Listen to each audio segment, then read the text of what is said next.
You are listening to Book Clips, a mini podcast in which authors or narrators do readings from novels. Check out the show notes for the synopsis and buy links for this book. Chapter 1. The attic was dusty and dark, but for the single bulb hanging on a cord in the middle of the large space. Thankful she brought a flashlight, Anna Patten snapped it on and looked around. Years of keepsakes were piled everywhere. Boxes and furniture, clothes on racks, and old sporting equipment.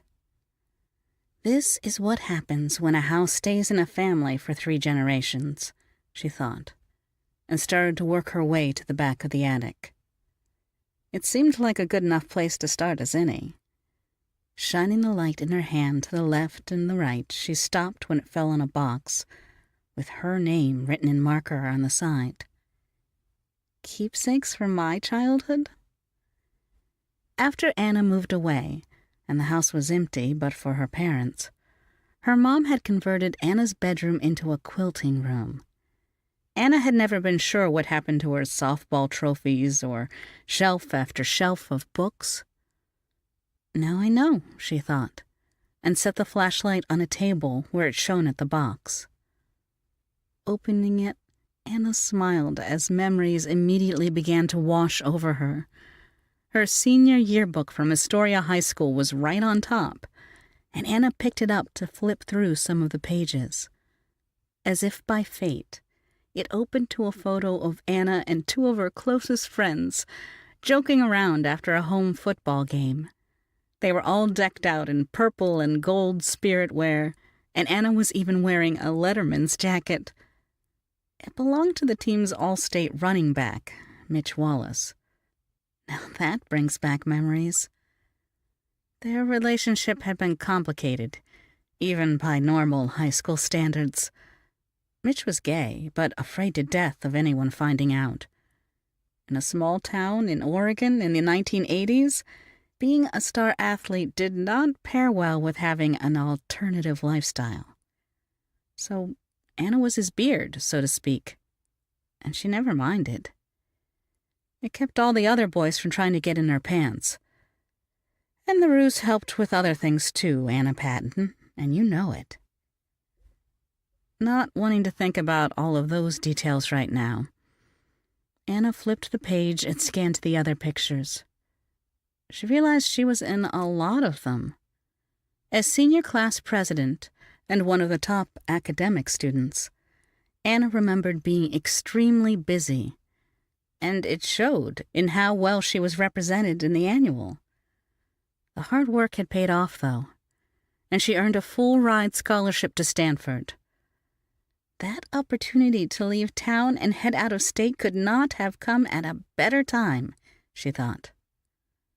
Her life in Astoria had become complicated and confusing.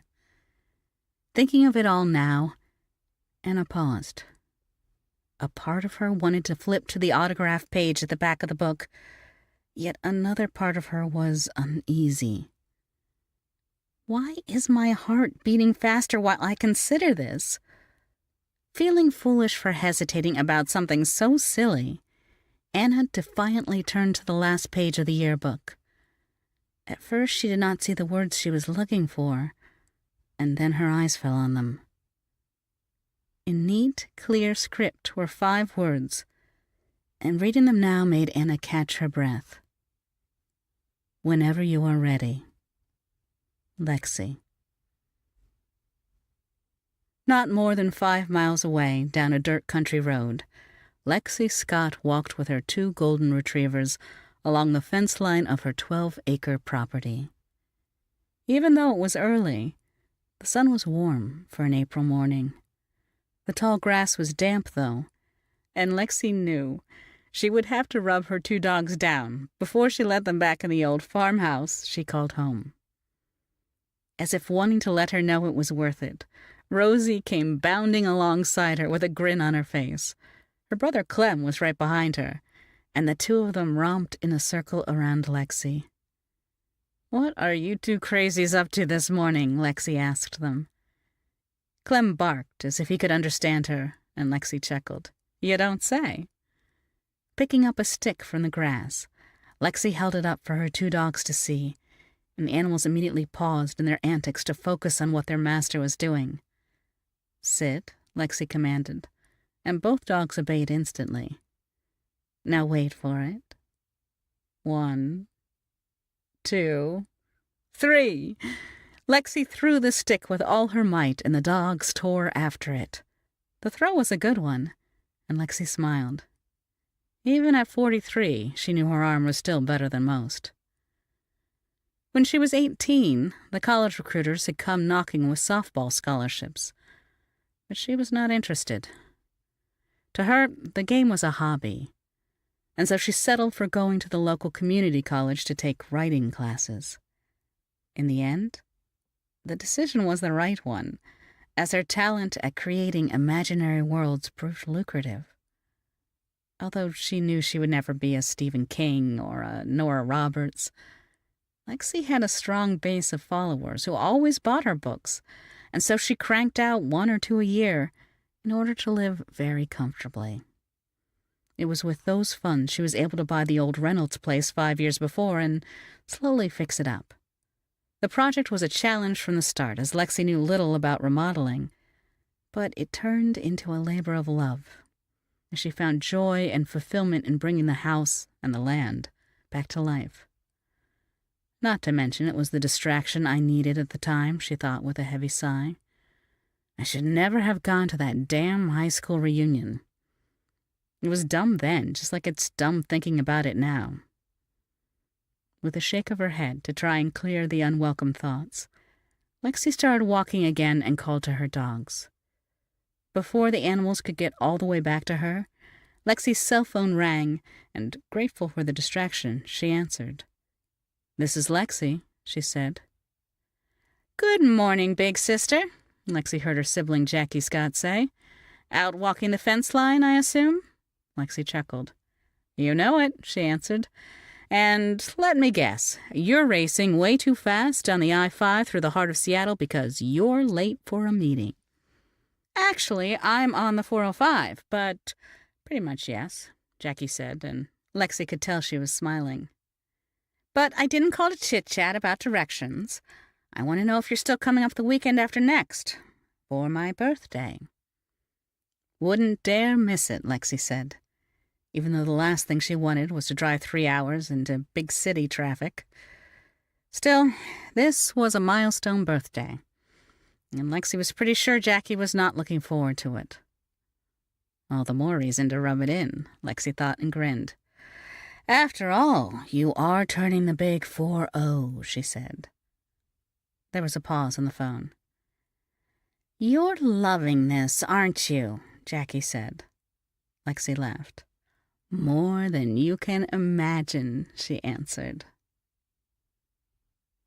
Taylor Barnes waited in the guard's booth at the end of the parking ramp and checked her Apple Watch for the time. She was happy to see Jackie Scott was due any minute and checked herself in the small mirror. Taylor knew she was being ridiculous, carrying a crush on the classy but infinitely sexy CEO of Vibrant magazine. The flirting was harmless, and the extra attention always made Jackie smile. As if on cue, the familiar red Audi R8 coupe came screeching around the corner and shot down the ramp. As it slowed for the gate, Taylor watched to see if the driver's side window would roll down. It was a cue Taylor had learned early on. If it went down, Jackie was in a good mood and would be willing to chat for a minute. Taylor was pleased to see the window dropping and stepped out of the booth. "Good morning, Miss Scott," Taylor said as she leaned forward to look into the car and make a quick appraisal of Jackie's designer outfit. Taylor was indeed no expert, but if she had to guess, the soft gray dress was expensive. Considering how fantastic she looks in it, I'd say the money was well worth it, Taylor thought. "Good morning to you too, Taylor," Jackie said with a smile. "Are you working tomorrow?" Taylor lifted an eyebrow. Tomorrow was Saturday, and therefore she usually had it off. Although, other than spending the day at the gym and the evening with a good book, She had no plans. "Depends on who is asking," she replied. Jackie tilted her head. It was a flirtatious move, and Taylor wondered if Jackie knew she was doing it. Probably not, Taylor thought. Although Taylor had only been working as a guard for 3 months, she had yet to see Jackie with anyone. But her guess was the woman was straight. Unfortunately. "Well, I'm asking," Jackie said. "I have a late afternoon meeting, so I'll need someone to let me into the garage." Taylor hesitated. As much as she found Jackie attractive, she was not someone's puppet either. 20 years with the Army Military Police Corps taught her a lot of things. But a big one was to make decisions with your head and not your heart. Or any other part of your body, she thought. Still, Taylor knew she could get in a long workout in the morning and then come in to pick up a few extra hours. Although her retirement pay allowed her to live more than comfortably, there was never anything wrong with some extra pocket money. "I can help you out," she finally answered. "What time?" You have been listening to Book Clips. Check out the show notes for the synopsis and buy links for this book. If you are interested in showcasing your novel, then check out the show notes for more information.